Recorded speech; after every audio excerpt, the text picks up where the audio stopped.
Thank you everyone for making the time on a Sunday to come and listen to our session. Thank you, Dr. Mathai, Dr. Krishnamurthy, for being here. This is such an honor.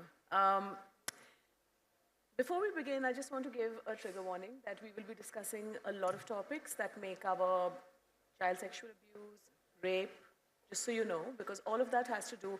Integrative medicine means what has happened to you in life, how your body reacts to it, and the medications and the treatments that we need. So we're living in a very in a strange time.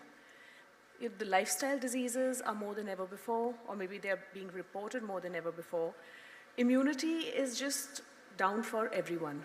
Earlier, a flu or a cold that used to just feel like a minor inconvenience, it's very severe now. And of course, like we were chatting earlier, mental health disorders are being reported far more, or perhaps, they're happening a lot more. So what is it about our environment and the way we are living that we're doing wrong? And I want to ask the same question to the both of you, starting with you, Dr. Mathai. Thank you. The lifestyle medicine is the latest name nowadays given for diseases which is coming out of our lifestyle. But I am in a field of practicing holistic and integrative medicine for more than 40 years. The morning I was very eager to hear that Dr. Swaminathan was talking about the harmony with the nature, or harmony with everything around us and the universe. All that important for our own health. Only after the COVID, we started to give importance to virus and how people are dying and like a certain episode. But all our disease condition, every aspect is connected in many ways, including the mind, body, and spirit. And I can give hundreds of examples of chronic diseases where it is always affecting your mind, affecting your physical body. That is for the last 40, 50 years with the psychoneuroimmunology and everything having an impact, with the stress and all that. But beyond that, what you eat. Nowadays, doctors agree that what you eat is what happened to you. So the diet is very important, psychological health is important, your physical exercise is important, your lifestyle is important, your stress is another factor. It's not only stress from the work, stress in a personal relationship, stress with your own conflict. All these aspects are important to health. The viruses and everything, when your immune system is deeper, which is again COVID proved that, when your immune system is gone down to the lower level, then everything will start to happen. So the most important thing is how to maintain your immune system and how to have a balance of your harmony of your mind, body, and spirit, and maintain a health and prevention. Again, this morning we are talking about the prevention. This is a way forward for a healthy situation and prevention of diseases.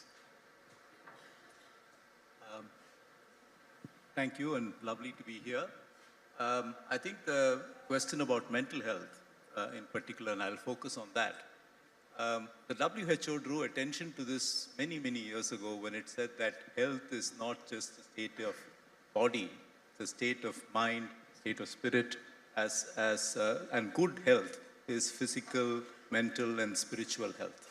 I think this is something that the WHO has emphasized years and years ago. Mental health, I think, is a function to a very large extent of the times we live in. And if you look at one common thread that goes across in this time that we live in, it's loneliness. We are all so connected on our mobile devices, on social media, but how many people do we genuinely interact with, and how many people are available to interact with us on a daily basis?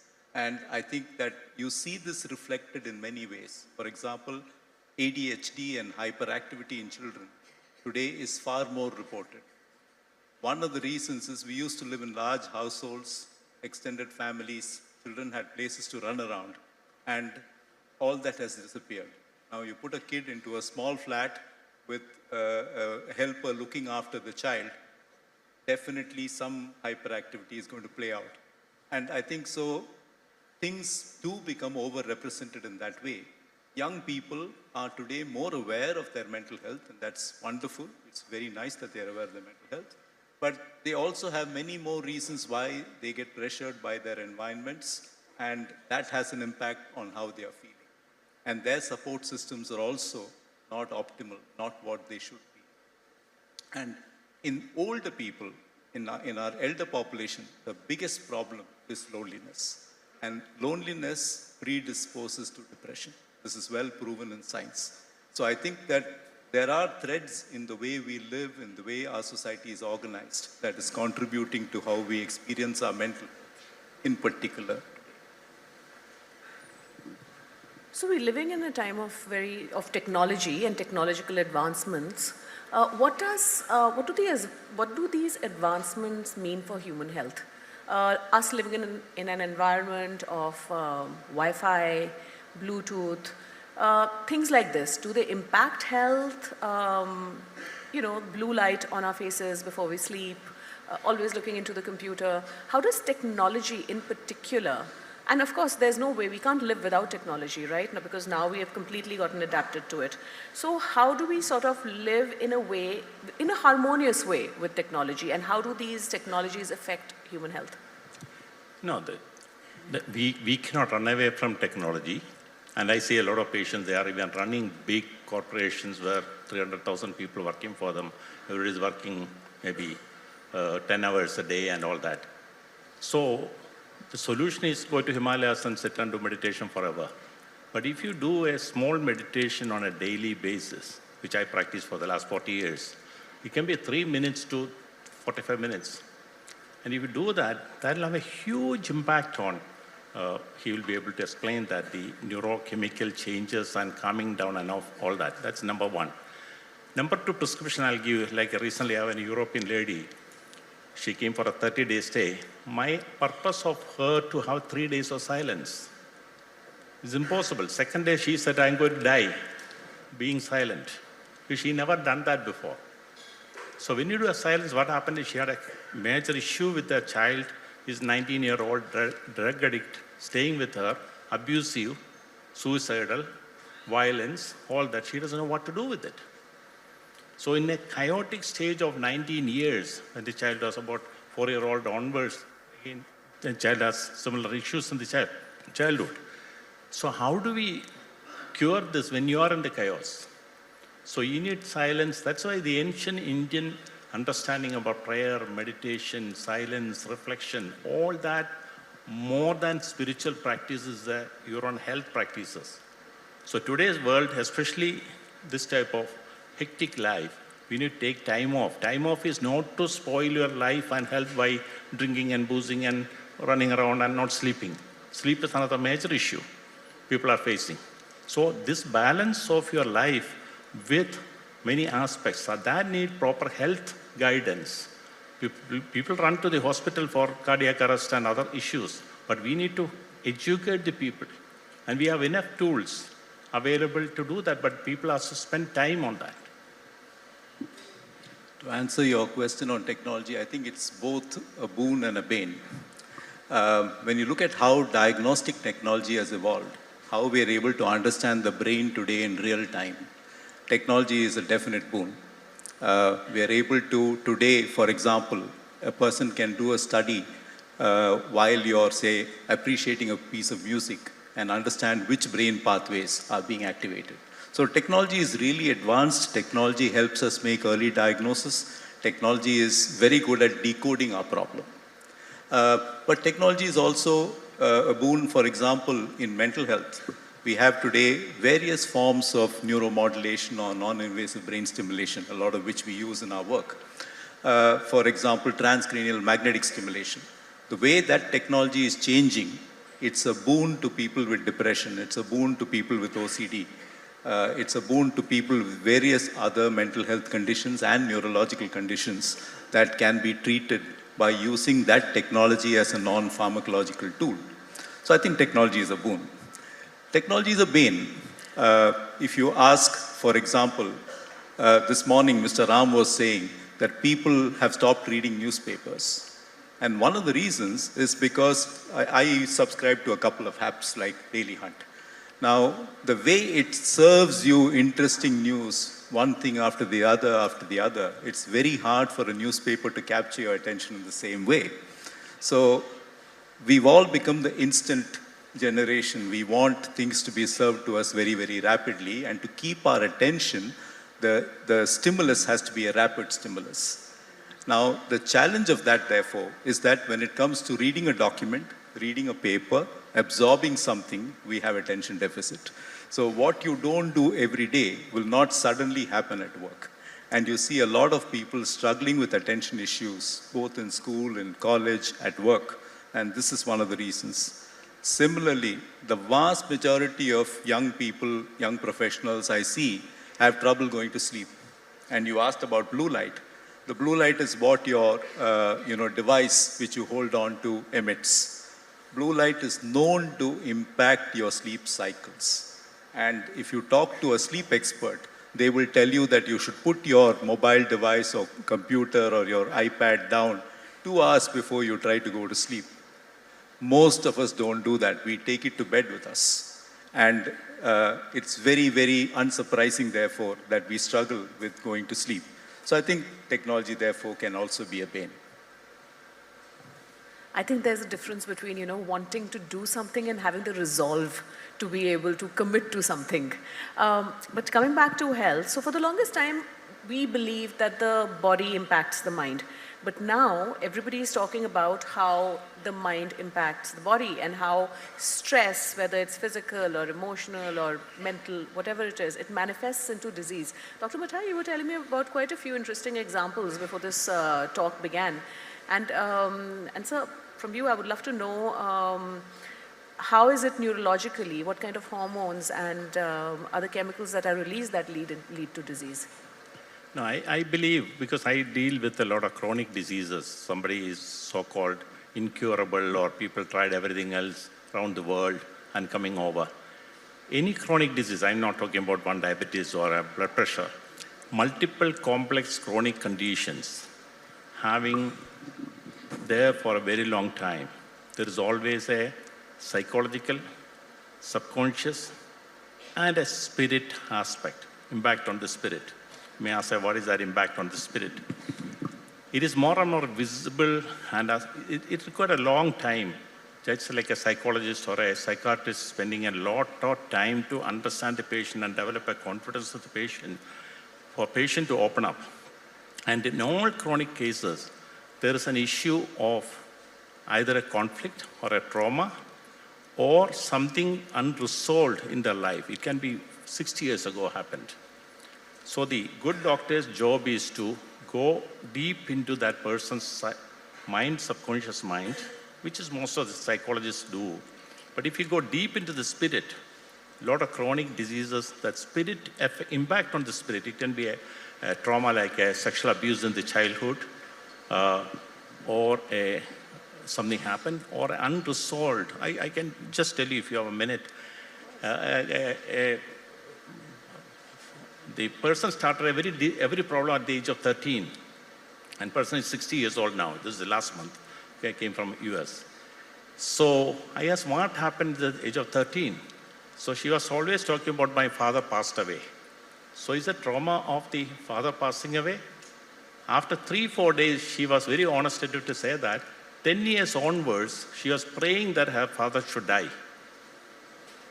And then father died. So she thought because of her prayer, the father died. So the guilt she is carrying, she never shared this with anybody else. So then we have to work with that aspect of the guilt she is carrying from the age of 13, and she is still suffering at the age of 60.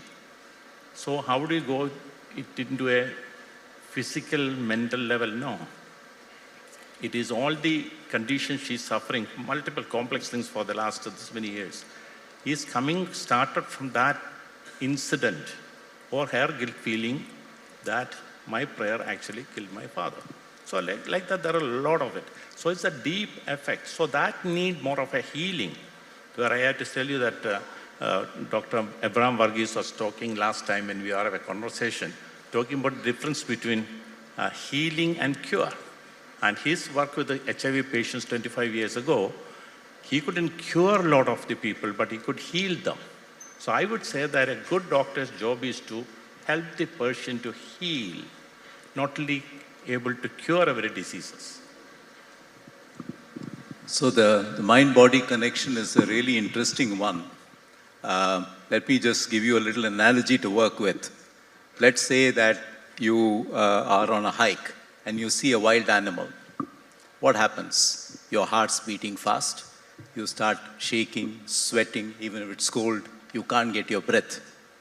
What you are experiencing is the classic fight, flight, or freeze response. And your body is preparing you either to fight that wild animal, flee from that wild animal, or if it's too bad, you'll just freeze and you do nothing. How does this work? You have centers in your brain for memory called the hippocampus, and a center next to it, a neighbor called the amygdala, which is the center of emotion. And if you draw a line between your ears, they are there on both sides, right in the middle. Now, when you saw that wild animal, you realized that this was dangerous to me. The emotion of fear was evoked. You had a rush of hormones which prepared your muscles and your body for action, to run away or fight or do something.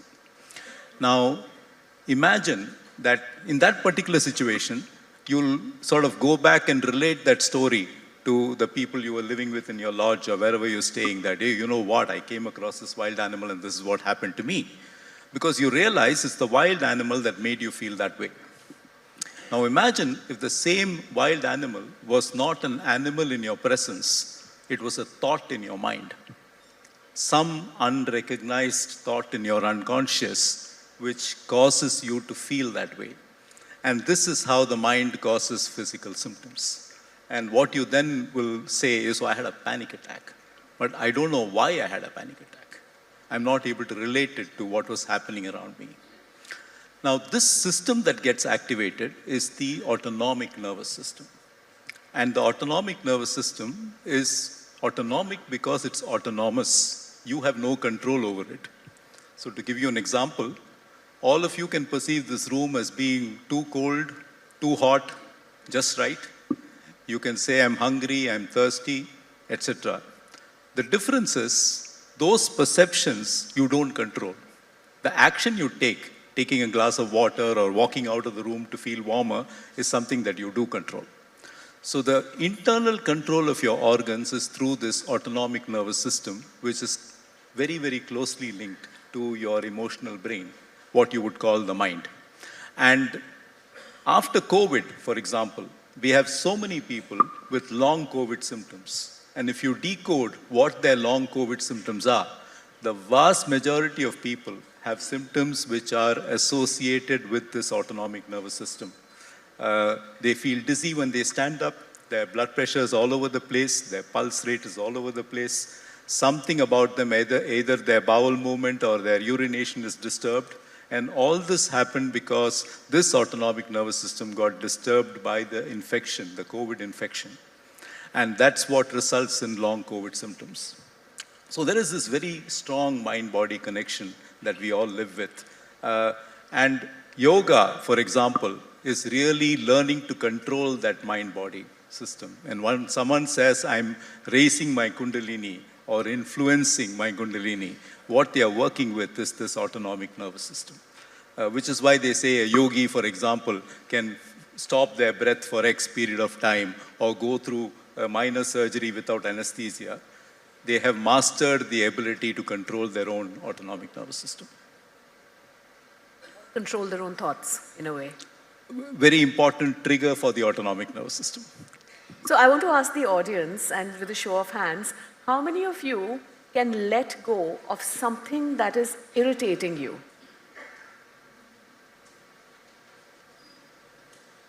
And how many of you hold on to that thought and keep thinking about it, get irritated all night, and just cannot let go? So, I mean, and how does that affect our health? There are small things can happen in our life in a daily basis.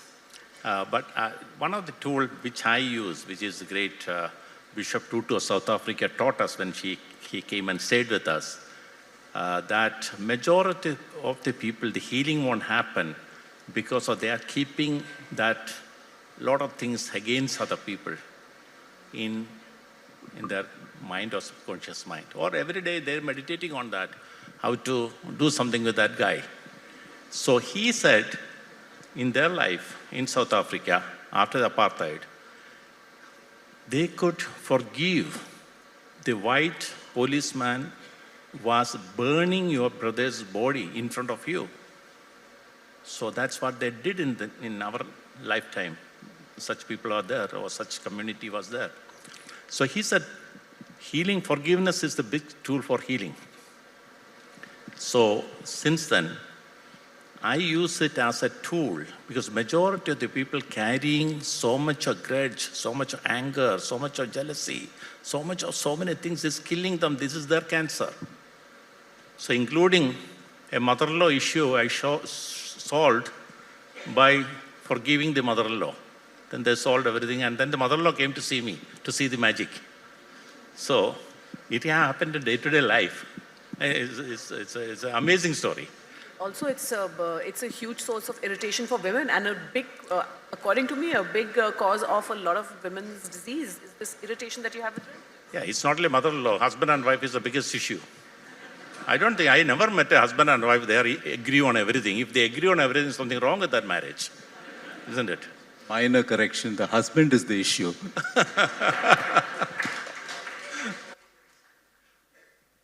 So the solution is, this is all there in our tradition. It's not only the Christian tradition of forgiveness, Hinduism, Islam, every religion teaches us with so many of these small tools we can use our day-to-day life. It is not for, I don't think it's not for nirvana. It is for your day-to-day life to be peaceful, happy, and balanced. That balance will prevent you from diseases. So I would say one of the tools for happiness is also forgiveness. So if somebody comes to you and says, and a lot of people would be coming to you with grudges and, emotional problems, and they just cannot let go. And I know this is like a very big answer that I'm just asking you to give as a tip. But what would be your direction to these people to let go of these minor irritants that really impact health? So I guess the thing to understand is that, they did this very interesting study many years ago in the US.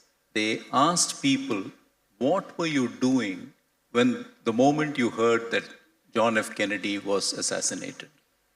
And most people asked that question. These were university students, could remember. The reason for this is emotions are the most important link to our memory. So even when you're counseling or coaching someone or you're working with someone, for them to remember something, it's very important that there's an emotion linked with it. Facts on their own are not well remembered. A fact linked with emotions will be well remembered. Now, one of the reasons, therefore, we get wound up about particular things is because our emotions have been triggered and that's become a memory. And that memory keeps getting set off over and over again. There's no simple answer or solution. I think if you have the problem, you should be in therapy because it's in repeated sessions of therapy that you'll work through this one. But the Buddhists have a very nice way of saying it, and I think the Advaitins say this also. Look at a thought like a passing cloud. Don't invite it for tea. So in other words, don't start paying attention to every one of these negative thoughts. Let them move on, let them pass by, and divert your mind to something more positive. Now that's easier said than done, but I think that is probably the detachment from events that have happened, circumstances that one has taken personally, negative feelings that one has accrued through relationships that went wrong or interactions that went wrong. Being able to detach from that is probably a very important human quality because, otherwise it's going to be a constant source of unhappiness. Indeed. The other thing that's going on in the wellness industry and the health industry is that every 10 years, 15 years or so, there's a new poison. First, fat was the enemy, then sugar became the enemy, then we were all turning vegan. Now everybody is a carnivore. Can you, sir, once and for all, tell us what should we eat and what should we avoid? Okay, so I think the one consistent theme that seems to be coming out is, gut and brain health today have become such an important link. That your gut health is reflected in your brain, and gut health is implicated in a number of conditions from autism to Alzheimer's disease. Now, one consensus that people seem to be reaching is that your gut microbiome, which is all those bacteria, good and bad, which have colonized your gut, are genetically inherited and culturally inherited. If your diet moves too far away from that of your ancestors, it could well be the start of a problem.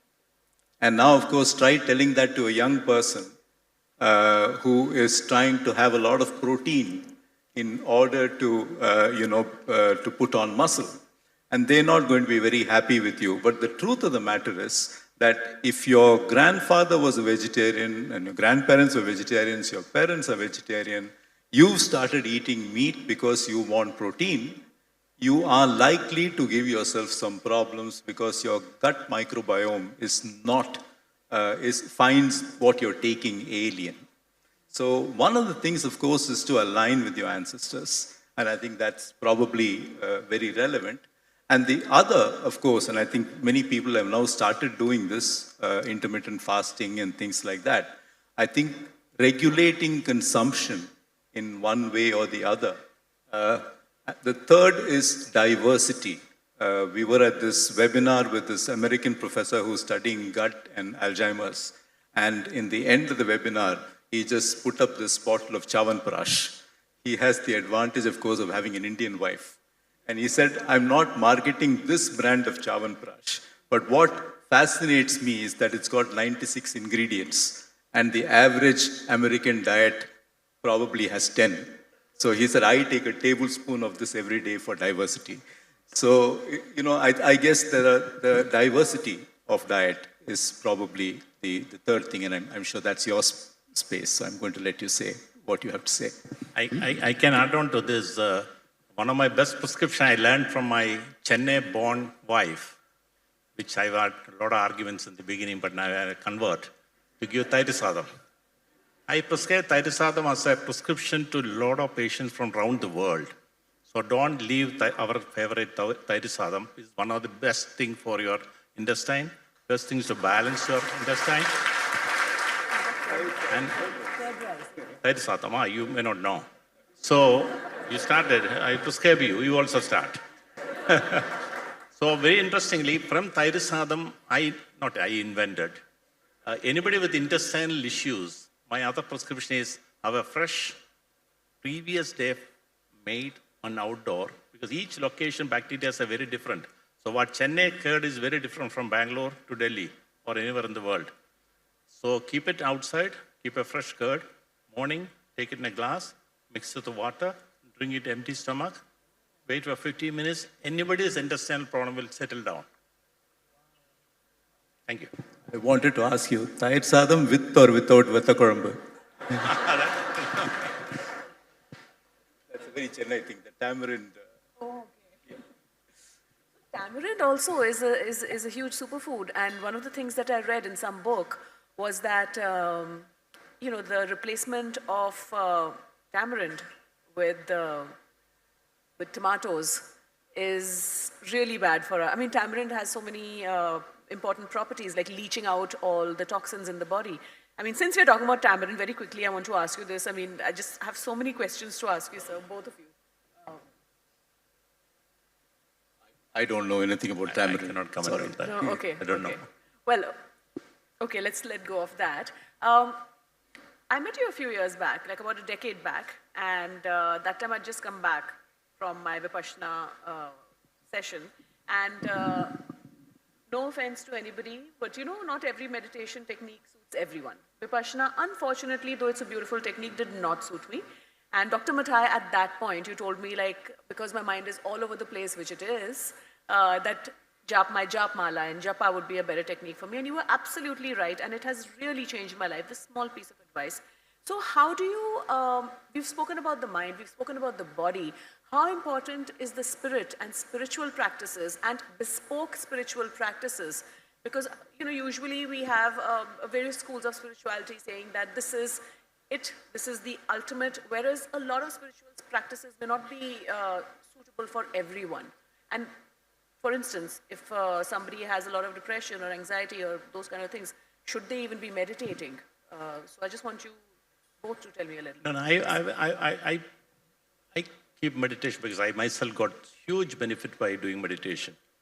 And I would prescribe meditation to almost every patient. I will teach them how to do it. Different people like different methodology. So it's just like a food. You cannot say only one is good or the other one is bad. So depends on the person. We give them experience to different meditation and they have to choose which one is giving the peace, calm, happiness, and that vibration. So they can choose on a regular practice. In a medical condition, blood pressure and other conditions, then we have to give a specific meditation practices. But you are talking about the spiritual practices, again, without any reluctance. Nowadays, I prescribe patients to do regular spiritual practices for their healing or cure. From simple prayer, forgiveness, and also self-reflection, and go to spiritual places. Because sometime in our tradition, we have to go to Tirupati. Sometime if it's a Hindu, I'll say that which is your favorite temple. And say that you go there, do some prayers properly and then come. And pray for themselves and pray for others. Even American university studied that even if you pray for somebody 2,000 miles away from you, without knowing that person, if you pray, there's a positive effect on your immune system. So if you pray for your own family members, and that prayer cannot be a routine prayer without meaning. A lot of people pray with no meaning. But if you really pray from your heart, not for diseases and this and that and everything, on a day-to-day basis, amazing impact in your health and well-being. Amazing impact. And on healing also, it's amazing impact on the healing. So it is one of my prescription now with most of the people, including somebody who won't believe in God, I make him to pray. So they work. And they agree that it's not about 1 or 2 days. And if you have a situation, if you meditate on that prayer or meditate on that for 21 days to 3 months, it will happen.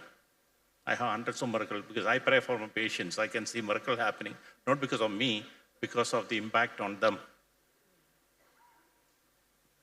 So I think the commonality among the vast forms of meditation that exist is, if you think about it, breath work and focus on breath. So the majority of techniques that we can learn all focus on the breath. They teach us to focus on the breath. And I don't think there's a right or wrong technique. It's the technique that works for you because each one of us has got a different... I, for example, am very restless. And I went through a sort of a mindfulness course. And when we had to practice meditation, I could not do the vast majority of forms. And I was thinking, oh my God, there's something seriously wrong with me. I can't meditate. And then they taught me walking meditation. And then yes, this I can do because, I have to walk, then I'm fine. I can meditate when I'm walking. I can't do meditation when I'm still because my mind is all over the place. And I think that, so we have to find the form of meditation that works for us. And I think that that's very helpful. And I agree completely with Dr. Mathai that if you do this regularly, it can be enormously therapeutic. It also helps people, when you're in a situation where you're going into a panic or where you're getting very upset about something, a very quick meditation for somebody who's used to meditating can calm them down enormously. So it's very, very useful. I contraindicate it only for one kind of patient, and that is somebody who's going through a psychotic illness. When you're imagining things, you're having hallucinations, delusions, and things like that, and you just started to recover, deep meditation can actually bring those symptoms out. And interestingly, 1 or 2 of my patients have decompensated when they tried the silence which Vipassana demands. When they tried that, they could not last beyond 48 or 72 hours. They really decompensated in that situation. So I think there's a certain kind of person for whom it's contraindicated, but otherwise it's probably good for most of us. I think I just speak for myself when I say that it gives me a lot of solace when I believe that there is a greater power at play and that I can just give my problems to that greater powers, but that's just me. in terms of, I'm so glad that this conversation is happening these days because for the longest time, this conversation was very binary. The people who believed in natural, only believed in natural. They were like, medicine is bad and it's all chemical. And, modern medicine was like, natural medicine is just snake oil. So I'm really happy that we're having this conversation, but I want to ask both of you, um, how do we, is it possible to live without, allopathic medicine? How do we sort of marry both the fields, and how important it is to be, we're so lucky we're living in a world where, traditional medicine is also being revived and, we're making advancements in modern medicine. So how do we marry the both, and what is the right way forward? The true meaning of integrative medicine is integration of Western medicine with other systems of medicine from around the world. So in China, when I was studying there in 1980s, every Chinese medical institution with the Western medicine have a Chinese medical department, not only department, ward, where acupuncture and Chinese medicine is practiced together. This is why I'm talking about 35 years ago. So around the world, there are different methodology of medicines available. But fortunately in India, we have the largest number of systems of medicine available from Ayurveda, homeopathy, naturopathy, Siddha, Unani, traditional medicine. It can all work together. The problem which I notice is the doctor's mind or confusion with the patient. Every system can work together. At the moment, I have an American patient came and then she had an emergency. She's shifted to the ICU. She's treated there. Now she's in a ward. She has given, she had pneumonia and other issues also. And now she's coming back to Saukya, and we do homeopathy, Ayurveda, naturopathy, all the systems together. So majority of the medical conditions can be treated together if, as and when needed. The surgical conditions and modern medical interventions and investigations, there is no parallel to that. So the future of medicine, in my opinion, should be all the systems of medicine and doctors work together. That doesn't mean that everybody should do everything. Yoga is the one thing I would say for universally good for every condition. Yoga can be done. Other systems depends on the condition. Surgical condition should go for surgery. Long-term lifestyle diseases called arthritis and everything, Ayurveda is fantastic. But again, where you get the best Ayurveda or a straightforward, good quality Ayurveda or naturopathy, homeopathy. So the India is very unique position. That's the only reason that I have 125 nationalities coming to India for treatment, because we provide the best quality of different systems. And also, like this patient, they know that if there is a medical emergency or otherwise, any investigation, I'll send it to the best specialist. And Indian doctors are very good, excellent. So the fusion of these systems of medicine, that's the answer for the global solution. And interestingly, in America, 25 major universities, including Harvard, started the integrative medical unit to integrate different systems. That's including mind-body medicine also. To sort of take that little further, I think we need to separate acute medicine from chronic disease. Acute medical care is modern medicine. And I think there is no answer to acute medical care other than in modern medicine. When you go to chronic disease, people need choices and options because they're living with the condition for years and years and years sometimes, if not months. And there is an opportunity to integrate the best of modern science with the wisdom of our ancient traditions. And if someone's on medication, for example, for Parkinson's disease, or someone is taking preventive medication for stroke or for depression, there is no need to change that. If there is a modern science alternative that will help that person, for example, I talked about transcranial magnetic stimulation. There are people who have deep brain stimulation for Parkinson's disease. These are modern alternatives, they are non-drug alternatives, they help people. And again, there's no need to say that we won't do that, we can do that. But there's no reason why the same person can't have Ayurvedic treatments, or why they can't have yoga, engage themselves in yoga, or why they should not engage in another form of psychological therapy. In terms of research, for example, with mild cognitive impairment, which is the pre-dementia stage, we know that Tai Chi, which is now well researched, has a positive effect on mild cognitive impairment. An older person who's having early memory loss but not yet dementia. There is proof. There is proof today that in functional magnetic imaging studies, the resonance imaging studies, that when you do yoga, your brain changes. There is proof today that when you engage in cognitive behavior therapy, the changes in your brain are the same changes that the antidepressant brings about. So, in a sense, we understand that non-drug treatments have a role to play in people getting better, especially when you're dealing with chronic disease.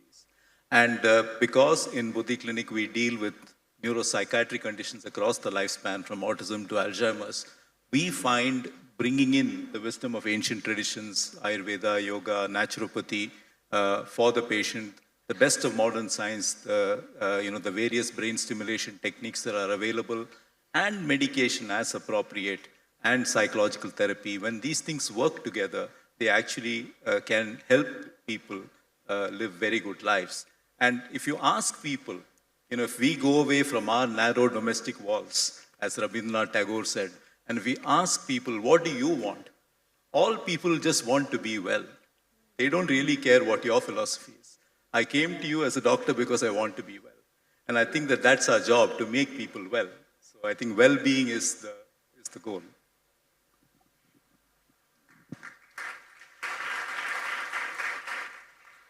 That is very well said. And I have so many questions, but time's up. And now I want to open, the questions to the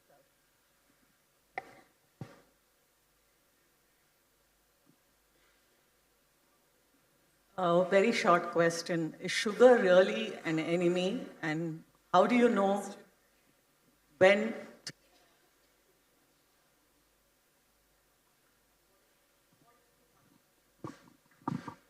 That's a very good question. Sugar is not an enemy. Depends on how much you eat and what kind of sugar. Is it purified processed sugar, or is it a natural sugar, or what sort of sugar? But I would say that generally speaking, sugar is in every food nowadays, especially processed food.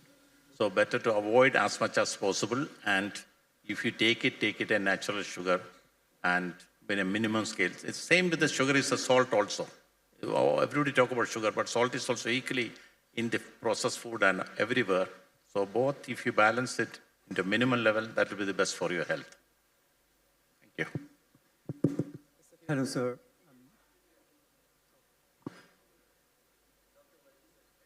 Hello, sir. Dr. Isaac, Dr. Krishna, I'm very humbled. I'm Dr. Vijay.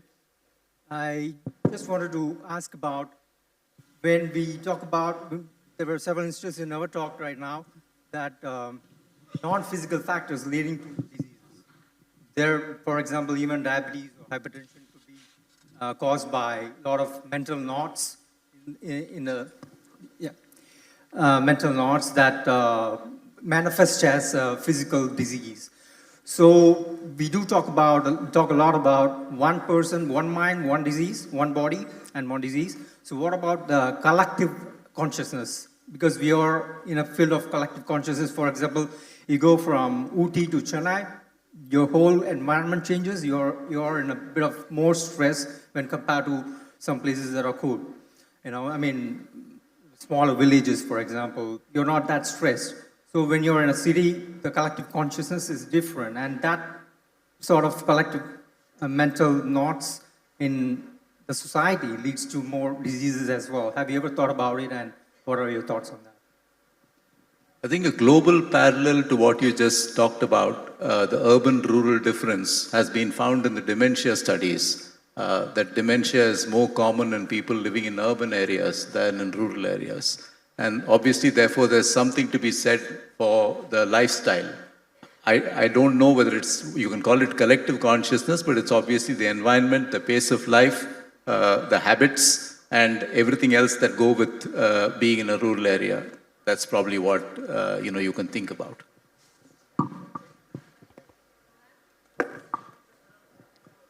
Someone already? Yes, Dr. Verghese. Thank you so much for a very informative discussion. I've had the pleasure of being at Saukya twice, and I must say I was skeptical of how this is going to work, but I really felt transformed by the experience of what seemed to me on the surface very superficial, simple, not superficial, but simple things of diet, rest, and a very pleasant surrounding. And my question is to both of you, how does one take the elements of what I experienced back to one's daily stressful routine life? Because it's not easy for us to recreate, the paradise that is Saukya. By the way, I'm not paid to say this. I'm telling you that for a skeptic, it was a truly transformative experience. But my question is, how does one take those qualities of whatever it was I experienced back to one's everyday world? Recently, I have somebody from your neighborhood in California ask the same question. So, because most of the people, they are blind even in the city or in the village, everywhere. Even the village people are living there blind because they won't see the surrounding. And especially California or in Switzerland, it's a beautiful surrounding, in Chennai also. So we have to disconnect from the rest and connect from what you need to be connected. If you do that even 5 minutes a day, you can have the same experience. So I have done it with several people, but most of the days, our day-to-day life, we are so busy, we are running around, we are doing telephone calls are coming, so there is no time for anything. Even if you do every day, even if you do 3 times a week, about 15 to 20 minutes, one is for meditation, other one is connecting with the nature, just simply connecting with the nature, healing happens, or calming of the mind. That's what he said about mindful meditation, on walking meditation, or connect. This is very difficult for people, even people in the city of London, they asked me the same question. London has many parks. I said, you go in, disconnect with the rest of it, and connect with that nature there. That's enough. You can create your own paradise. Thank you. I was going to say, I thought Dr. Mathai will say, come more often to Saukya. So I think the answer lies perhaps in the elements of the experience, sir. So I guess that the routine and the rhythm that one establishes in a place like that, the diet, which is quite different from what we would eat normally, the time to oneself, which is something that we don't often give to ourselves. And I think that time to oneself is a privilege when it's away on a retreat like that. And I think time for contemplation. I think all that and the practices that one learns in terms of breathing and meditation, I think those are the things one can take away and perhaps create a micro environment for oneself where one is able to have all that for at least a few minutes every day and feel like one is in Saukya. Maybe a blow-up of Dr. Mathai and with Saukya as the backdrop will also help. We'll just take one more question. Oh, I'm sorry, we've run out of time. I'm really sorry.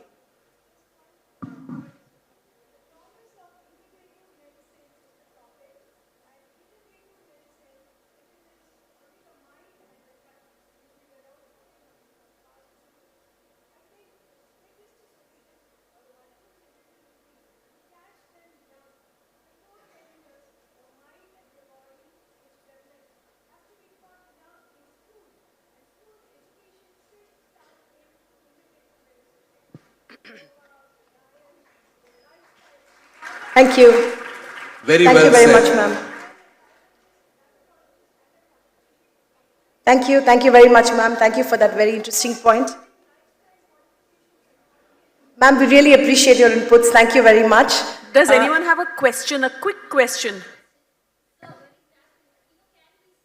Sugar, white sugar is next to tobacco because right from our bed coffee to till the night desserts, I think we've answered sugar that is question an already. inevitable thing. So can we I say think like we've answered that question on sugar already. I'm sorry. Yeah, he asked. No, I'm sorry. We've run out of time. Thank you so much for understanding. Thank you very much, Dr. Mathai, Dr. Krishnamurthy, and Ms. Rai for a fascinating discussion on the body, mind, and spirit. Please note that Dr. Mathai and Ms. Rai will be available for book signing in the book signing area.